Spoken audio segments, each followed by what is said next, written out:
வணக்கம், இது விஜிஸ் கிச்சன். இன்றைக்கி பார்த்தீங்கன்னா என்ன சமையல்னு பார்த்துடலாம். கடாயை வச்சுருக்கேன், எண்ணெய் விட்டு கொஞ்சம் கடுகு போட்டிருக்கேன். கடுகு பொரிஞ்சதும் கொஞ்சம் சோம்பு சேர்த்துக்கலாம்.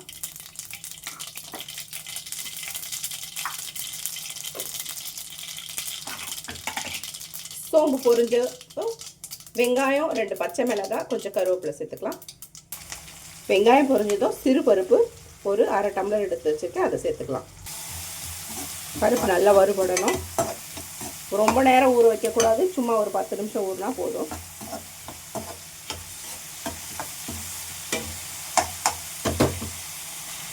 இஞ்சி பூண்டு ஒரு அரை ஸ்பூன் சேர்த்துக்கிறேன். வாழைப்பூ போட்டுக்கலாம், சின்னது தான் இருந்தது அதனால் போட்டிருக்கேன். ஊர்லேருந்து கொண்டு வந்தாங்க இந்த பூவை, அதனால் கொஞ்சமாக இருக்குது சேர்த்துக்கிறேன்.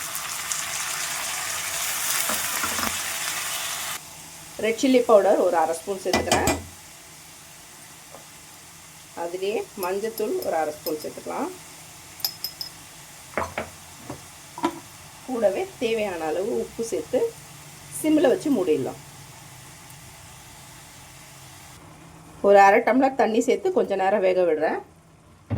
இப்போ ஃபுல் சிம்மில் வச்சு நான் மூடிடுவேன்.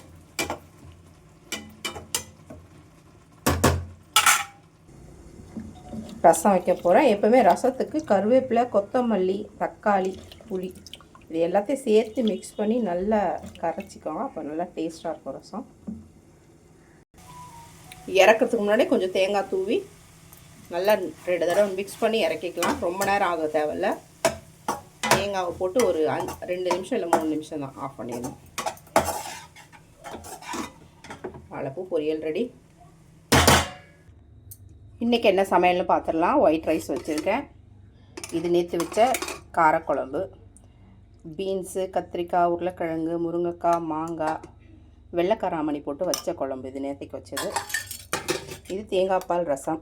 இன்றைக்கி தேங்காவை மிளகு ஜீரகத்துக்கூடயே ஒரு தேங்காய் பீஸை வச்சு அரைச்சி அது கூடயே அரைச்ச தேங்காய் பால் ரசம்.